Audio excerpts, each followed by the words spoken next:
Ladies and gentlemen, on this edition of the broadcast on republicworld.com, should I call it a podcast, I have someone very, very special. And it's an honor for us here at Republic TV and the republicworld.com, Republic Media Network, to speak to him today. His name is Air Marshal Anil Khosla. And let me give you a brief introduction to Air Marshal Anil Khosla. He's a former Chief of Air Staff of the Indian Air Force. He's got experience of flying over 4,000 hours in Jaguars and MiG-21s in the Indian Air Force. He's an expert in strike and maritime operations. He's led the Indian Air Force planning during two critical operations, including during Doklam and Balakot. And Balakot becomes very important in our conversation today after what the Air Chief said. But I want to go on and tell you more about Air Marshal Anil Khosla, who's joining us on the show today. He's a decorated officer, PVSM, AVSM, VM, the former AOC in Sea Eastern Command. He's commanded key bases like Jaisalmer and Ambala, close to the border. He's held top posts, been the DG Operations, DG Inspection and Safety. And he's speaking to us on a day when our Air Force Chief, Air Chief Marshal A.P. Singh, has said that we have buried the ghosts of Balakot. He has said, and we felt sad, Air Marshal, when we heard him say that we haven't been able to convince our own people. And we've buried the ghosts of Balakot today, because today we have proof, we have images, we have visuals to show what we've done. I wanted to start with that question because you were a part of Balakot. You led the planning for Balakot. Today, you were there. I believe you were there when the Air Chief Marshal spoke. The Air Chief spoke, sir. I wanted to get your thoughts on that, sir. Good evening. Yeah, Niranjan, I attended the talk today and I was there. Sir, and when you heard him say this, sir, nothing that you didn't know already, but he did it in public. What does that mean, sir? Yeah, so Niranjan, first of all, thank you for calling me to your channel. And secondly, I retired as Vice Chief. I mean, I think you missed out. That is not Chief of Air Staff, but Vice Chief. Vice Chief, sir. Yes, sir. Okay. Yeah. Yeah. Okay. So, what he said was that the ghost of Balakot has been laid. So what happens is actually all these operations, there's a thing called BDA, Battle Damage Assessment, and it is obtained by various means. The operational purpose of that is to see what sort of damage has been done, whether whatever you had set out to do has been achieved or not, and if any subsequent follow-up action is required. That is the operational reason. But in these sort of operations, what has happened is the media war, which starts off post any such operation, and the so-called analysts, they start analyzing the whole thing and questioning the whole operation as such. All that happens. The information warfare has become a very, very dynamic, and with all the social media and the electronic media. So Balakot, what happened was, unfortunately, the time was such that the clouding was coming in, and we had taken that into account. But unfortunately, after the attack, the clouding developed and we couldn't obtain the satellite pictures. And that is the reason why. And also, since the target was in a very, very solitary place on a hilltop, Jabba top, where there was no civilians in Pakistan allowed to go that side. So even the ground videos were not available like they were available in this time. Like Chief also mentioned, that firstly, the satellite pictures were available. Secondly, some videos were available from the weapons which were used. And thirdly, the Pakistan general public, which put out the videos which were inside these camps, inside these targets, the amount of damage. So that was available, and that in that context, he made the statement that the ghost of Balakot was laid to rest. So I want to get into the details of what our Air Chief has said today. And he's made a lot of critical points. Of course, he has mentioned 6 planes, 5 fighter jets, and there is one air warning plane as well, surveillance plane that has been destroyed, right, in the fire. Operationally, so when you look at how deep we've gone and hit these targets, he spoke about how it's the longest, target we've hit, 300-kilometer range. Operationally speaking, how significant, because you've been there in the headquarters, how significant is this, sir? Yes, quite significant in the sense warfare, what is happening is it becoming further and further. When I joined the service, all the warfare was confined within a sphere of say 3 to 5 kilometers around a platform. But now it is, beyond visual range. You don't even see the enemy. And so, what is the significance of this is after Balakot, especially the Indian Air Force capability enhancement has taken place. A lot of systems have come in like S-400, Rafale with very big standoff ranges, which were not available during Balakot. So that has made the difference. And in this case, also, Chief, like very clearly brought out that the Pakistani aircraft were not allowed to come closer because of fear of being shot down. And like in Balakot, they had used the standoff bombs, which they couldn't use this time. And also S-400 was a game changer. And rightly so, with S-400 deployment, they couldn't come closer. And that's how these capabilities were put to use. And that's how we achieved this. I think Indian Air Force did a great job and achieved these results. Sir, I have some of the pictures and I'll play those pictures out when you speak over them. I have pictures of the Lahore radar control cabin, which was completely destroyed. Arifwala radar completely destroyed. Chunyan radar completely destroyed after the attack. We have seen the burnt marks on some of these pictures, which will be imposed while I speak over it.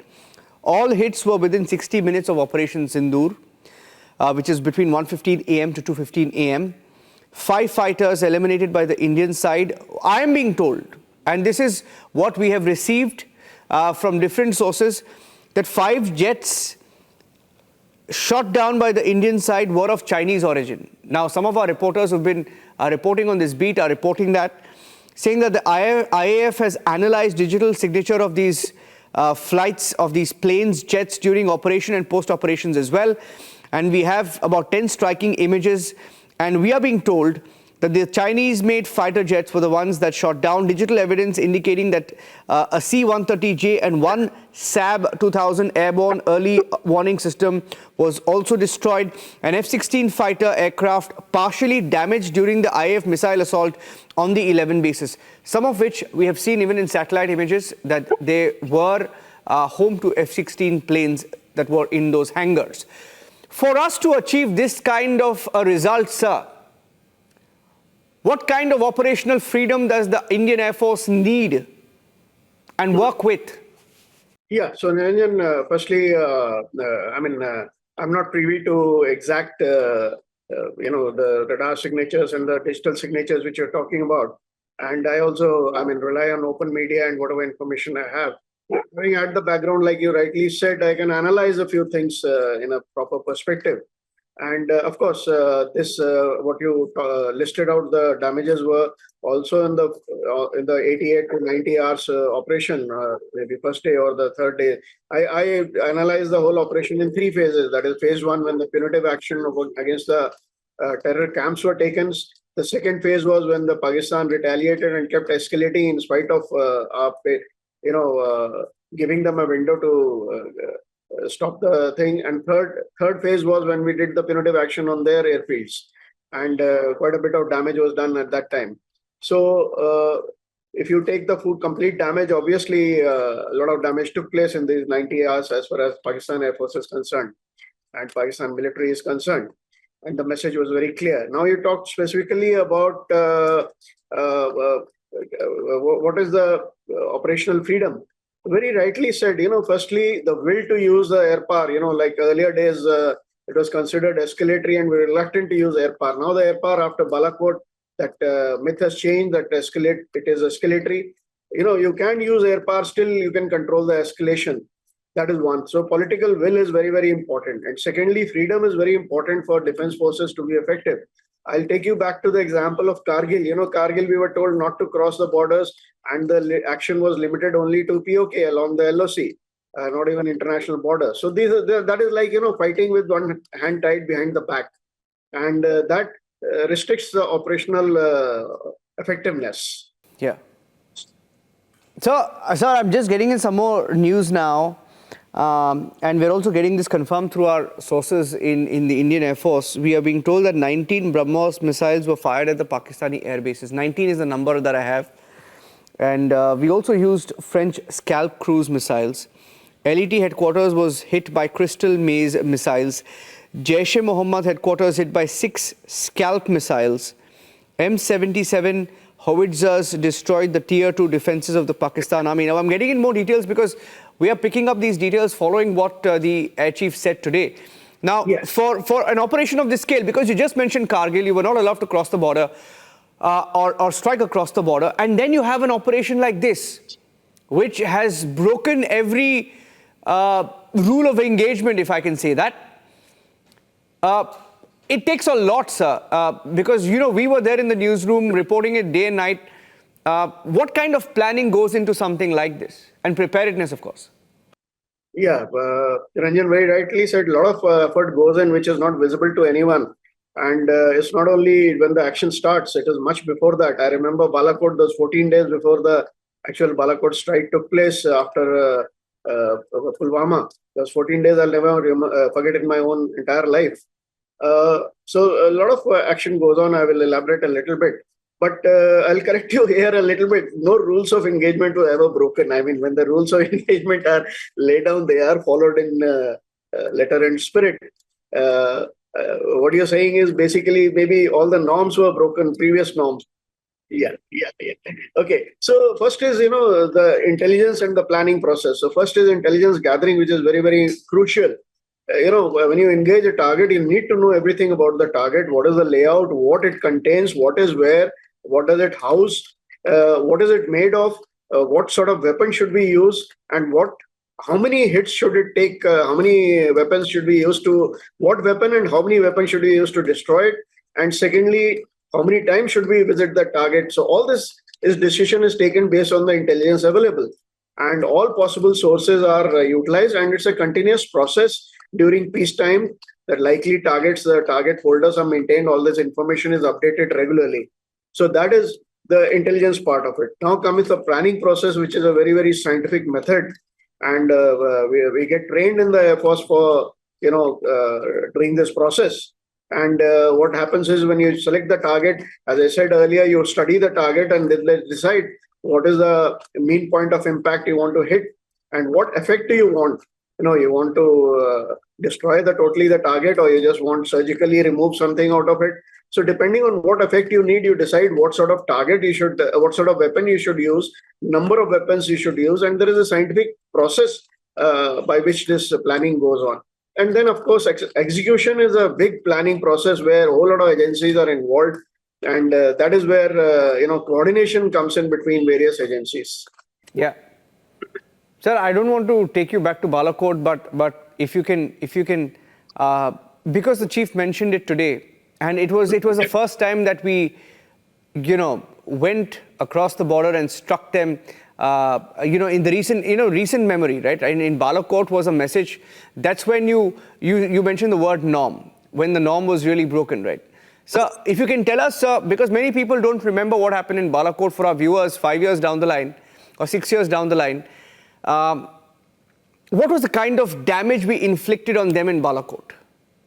Yeah, so Balakot, what happened was, similar, the trigger event was there. This time the Pahalgam incident happened, which was a very, very ghastly and inhuman act, and they crossed a red line, and that's why the retaliation was so big.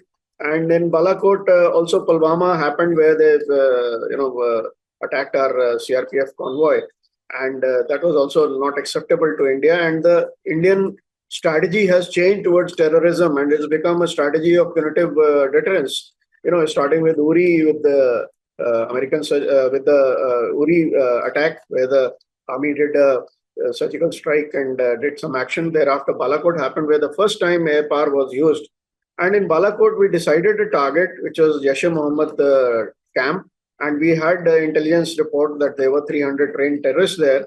And this target was chosen with great care, because it was away from the civilian population, so there was no question of collateral damage. So that a message was very clear that we are against the terrorists and not the common people of Pakistan, and we are going to strike the terror camps. And that is what was achieved during that time.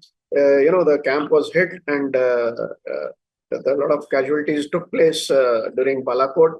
And the message was very clear that, and once again, let me tell you that camp was not restricted to POK. It was across the IB sector. And the message was very clear: wherever you are, the cost will go up. Our patience is run out. Our fight is against the terrorists and perpetrators of the terrorism, and not the common man. And we were very, very careful and mature in that time also, and this time also, not to escalate and just restrict ourselves to the terrorism, which gave us a lot of legitimacy. And we didn't touch any civilian target and not even military target initially in this time also, as in Balakot. Sir, many people are not aware of ongoing operations, and we know that Operation Sindoor is an ongoing operation. I know in recent memory there are two more ongoing operations, right? I think Operation Meghdut is still on. Now, when you look at what does it mean when you say an operation is not over, it's ongoing? Yeah, what it means is that our guards are still up, and we are not put our guards down, and the situation is not normal. I mean, we are still alert. We are still ready for any punches which are thrown at us, and also as Prime Minister laid down very clear red lines that any future terror act will be an act of war. So we are ready that in case you perpetuate any other further terror act, we will respond, and we will respond appropriately in equal. The punitive action will be, will prove to be very costly to you, and that is what it means that we are ready, and we are. Don't try anything with us. So when I began my career, and that was, somewhere I think around the 26/11 attack, I saw the response of a political government then. And then over the years, as I continued, spending more time in the newsroom, I saw our response post Uri, post Pulwama, and then post Pahalgam. So you've been the Vice Chief of the Air Staff. How has India's resolve grown over the years? Yeah, so Niranjan, first of all, I'm totally apolitical still, and like when you're defense forces, you're apolitical. And our job is to, be ready for any eventuality, and whatever task is given to us to do it. And basically, our task is to, as a deterrence, be strong enough so that, enemy doesn't try any stunts with us, and especially to deter war. But in this case, Pakistan had decided to use the policy of, bleed India by 1,000 cuts and using terrorism as a method. So that is, not acceptable. And what has happened is over the years, the resolve has increased much more because the terror acts have continued. And also, Pakistan does nuclear saber rattling, and in the process, he feels that he's got nuclear weapons, so India will not retaliate. And in that process, continues these, punches by terror acts. So India's resolve has increased over the years, and also its policy is also, as I said earlier, policy of punitive deterrence has evolved over the years. As I said earlier, from Uri to Balakot to Sindoor, you see the response metrics and see the response escalation which is taking place. And and also India is ready to use any means, not only military, kinetic response is one. If you see in Sindoor, we have used, Indus Water Treaty, no diplomacy, no trade. And Prime Minister very clearly brought out that the water and the blood cannot flow together. So punitive action is by all possible means, whole of government approach and every possible means. That is how it has evolved over the years. Yeah, I think that's the phrase. A response mechanism has evolved over the years. That's one headline. So my final question to you: you've spent all your life, or 80 to 90% of your career and life in the armed forces, and I want to ask you, over the years, as you've witnessed, the Indian Air Force and the evolution of the Indian Air Force, do you see us being more equipped today than we were then? One, in terms of, I was just speaking to a few people in the last few podcasts of mine. I had one of the LCA designer who spoke of how the LCA came about in the first place, right? When sanctions were slapped on us is when the design of the LCA really began, right? And there were many people even within India, within the political system, trying to delay the LCA for the longest time. And I know that you will have a strong view on the LCA. Everybody does and should have a strong view on the LCA, right? And eventually, and finally, it's getting somewhere. But if you look at our preparedness today and our, indigenous weaponry today, our might today, how far have we come? And how far do we have to go? Yeah, Niranjan, you brought many things in this question. Actually, this question is so loaded, we can go on for at least you can go on for hours on this. I think there are 3 or 4 topics in itself in the question, but I'll be brief considering our podcast timing. Uh, so firstly, you talked about capability. I've seen 4 phases of Indian Air Force capability enhancement from the time I've joined. I mean, as I mentioned earlier, starting from a very very basic platforms with very basic weapons and a envelope being within 3 to 5 kilometers of the airborne platform. I mean, that sort of this thing, and from there we evolved to very very capable machines and then capable smart weapons with standoff precision. So Indian Air Force capability is enhanced in many ways. When you talk about capability in terms of strategic airlift, in terms of reach, in terms of standoff capability, in terms of precision, and in terms of high altitude operations, in terms of day and night operations. I mean, I can go on and on. It is a capacity which has gone down because of we're not spending money in few years in between and not adding muscle to the air power, and not what I'm hinting at is everyone knows that the number of fighter squadrons and even the combat support aircrafts like FRA and AVAX and other is a bit low. So the capacity to is the one thing which we need to address. Now, the second part which you brought out very correctly is all the wars which have taken place recently in the Russia-Ukraine war, Israel, Hamas, what is going on in the Middle East at the moment with expanding Iran coming in. Lesson is very clear. Even the pandemic brought out this lesson. The self-reliance is very, very important, and not only defense and security production mechanism, but in a lot of other fields. So, Atmanirbharta, indigenousness, self-reliance, these are not mere meager slogans. They are a necessity at the moment. Any major power you take these days has got a well-established defense industry, and we need to work on it a lot if we want to be taken seriously. And the reasons are very, very, known that, external weapons and equipment is costly. You can't tinker around with it. People can, close the tap when they want. They'll not give you latest technology and so on. So self-reliance is very, very important. You brought in Tejas, we took long. Now the government has introduced, last 10 years or so, 17 odd verticals, and they're showing result. But at the moment, we have started a bit late. And so we need to, if we have gone into 4th or 5th gear, we need to go into 6th gear. So moral of the story in the end is that self-reliance is a must.